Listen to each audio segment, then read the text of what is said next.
I made a little list. If you have any of these conditions, and on the playback you'll be able to pause that and have a double check, then I'm afraid that you cannot come and play. And if you are pregnant, then you just need to watch out. Today's work will be awesome for you if you are pregnant. Do not worry about any of those, but I just need to bear in mind. However, all self-care is fantastic for any of these and any of these. So in the future, as we do more self-care lives, if you have any of these or any of those, then come and play, because there's loads that can be gained from a little bit of self-care. Right, so as I mentioned, we're going to be working on your armpit. Now there's a reason why we're going to work on your armpit. Your armpit is basically a muscle called your subscapularis. It attaches onto the front of your scapula and to the back of your ribs. What makes it such an important muscle is that it supports your arms away from your body. So if you're driving, if you're texting, if you're using a computer keyboard, anything where horse riding, riding a bike, riding a motorbike, anything where your arms are going to be supported away from your body, holding a baby. Yeah, so your subscapularis has to work really, really hard. And that causes tightness and that causes restriction. And the thing about your armpit, the thing about your subscapularis is it's so sneaky. If ever you have kind of like weird achy pain on the back of your wrist, that's coming from your armpit. What else does it do? It restricts your range of movement, so raising your arm this way or bringing your arm back this way and bringing your arm across this way. That can be a tight armpit, causing any of those to be a little bit funny. If you've got a clicking, popping shoulder, that's probably a combination of tightness in your armpit through the subscapularis and this wee little muscle up here, which is part of your rotator cuff, called your supraspinatus. If you've been told that you have arthritis or bursitis or a frozen shoulder, any of those things, you want to be looking in your armpit. Cool. So without further ado, we're going to get started. Now, we might do it a little bit shorter, but I'm going to talk you through the method. And this is a myofascial release, so we're going to be stealthy. So all pressure is going to be very gentle. All holds are going to be held for a minimum of 5 minutes. And then we're going to do this side, and then we're going to do this side. So find yourself a nice comfy seat. You can do this at work, in the office. Please feel free to join in. The arm that you're going to work on, hello, is the one that's going to drop between your legs. Unless you're very chesty, if you're a very busty lady, you might want to drop it here. And if you find that your shoulder is incredibly tight and that bringing your arm across here makes you really sore, feel free to drop it down this side of your body. We're going to support the arm that you're using to work with. So the arm that's going to work is going to be elbow on your knee, and then you're going to run your fingers around the side of your ribs. So can you see that I'm kind of poking into that armpit?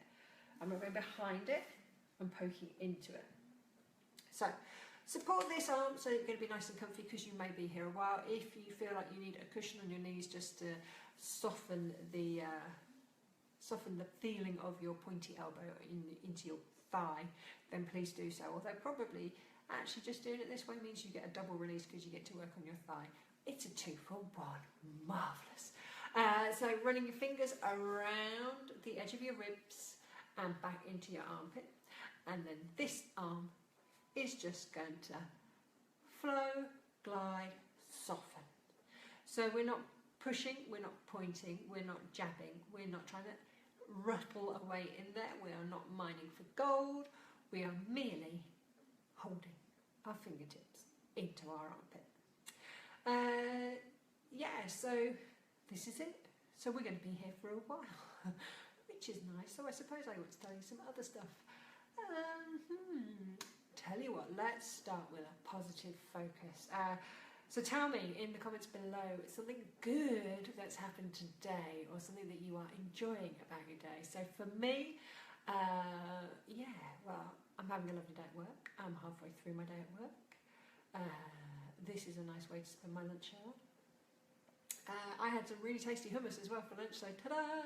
There's an extra bonus of a good day. What I'm finding as my fingers start to soften into my tissue is that I'm really quite aware of the tightness in my ribs. I'm quite aware of the tightness in my back. So if you find that that your back is feeling quite tired just by allowing your arm to dangle, then feel free just to nudge the elbow against your knee, just so that it can have a little bit of support and takes the pressure off your back. See, now we know that we're in a good place because the breathing is softening, and what you'll find is that as the tissue starts to soften and the brain starts to realise that the pressure isn't going away and that actually it can't tell whether it's an internal pressure or an external pressure, is that your breathing will deepen. You may find yourself taking a couple of nice, deep, relaxing breaths. So, as I was saying, the subscapularis, it attaches onto the back of the scapular plate and onto the front of the ribs. It rotates your arm inwards. It raises your arm above your head. It keeps your humerus, so the long upper arm bone, keeps your humerus located in your socket. It is your armpit, and it supports the arm when you're away from your body, as we were saying. So it's a really, really important thing, and it's amazing how often achy forearm stuff is all connected into your armpit. For ladies who hold babies or toddlers or bigger children, this is a really, really good one for you to do as far as self-care goes. It's an important one, and it's one that actually it cranks up over years and years and years of use without you really noticing. And then when it comes to the symptoms kicking in, you kind of think, well, where's that coming from? Why have I got limited movement in my shoulder, and why can't I do my bra strap anymore? Which incidentally is also related into a muscle called your infraspinatus, and we will cover that another day or another lunchtime. So this one feels like it's doing quite well. As it starts to soften again, my breath keeps deepening, but also I can feel my fingers sliding in and back. So generally I would say we want to be here for a minimum of 5 minutes, and today we're going to swap on over. As I said, I've got clients in this afternoon. I don't want to I think they might be a bit surprised if they came in and I was talking to Facebook. So we're going to swap over. Okay, so this hand becomes your working hand, this armpit is going to be your worked on armpit. So dropping your arm between your knees. In fact, if you start with your elbow on your knees till you work your fingers back around your ribs and into the armpit. And once you've found your armpit, you can drop this arm. Now you can either drop it all the way down so it's dangling, or you can just rest it against the side of your leg. It's kind of important whilst you're doing this sort of self-care to keep your feet flat on the ground. It's nice to be grounded and central whilst you're doing this kind of work. This is quite an interesting side. What you might also find is that as you feel into the tissues, you might be aware of where your ribs twist. I've definitely got one rib which is a bit tweaky. It feels kind of lumpy. Now, any lumps and bumps in your armpits that you're really not sure about, get checked. I can tell from the position of this, it's a bit lower down, so it's definitely a rib. And I would say that that's probably because I've got some tightness going on up through here in my pec. We'll do pecs another day too. So there we are. We're just working away. Fingers sliding back into the tissue of the armpit. It can feel really sore. It can feel very tender. And if you find that it's very tender and absolutely uncomfortable, then please back away with the pressure. If you think about a scale of 1 to 10, that 10 is absolutely on the ceiling and 1 is that you're not even there at all. You don't really want to entertain any discomfort greater than a 7. So keep it, if it's uncomfortable, keep it around a 5 or a 6. We don't need to go any higher than that. So, breath deepening. We're just working away.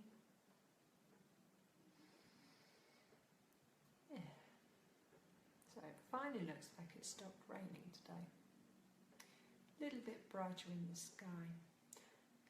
I quite like this kind of weather. The fact that it's incredibly rainy but still very warm means that the garden is just going to go boom. And it will be a massive greenery in the next couple of days, so that'll be lovely.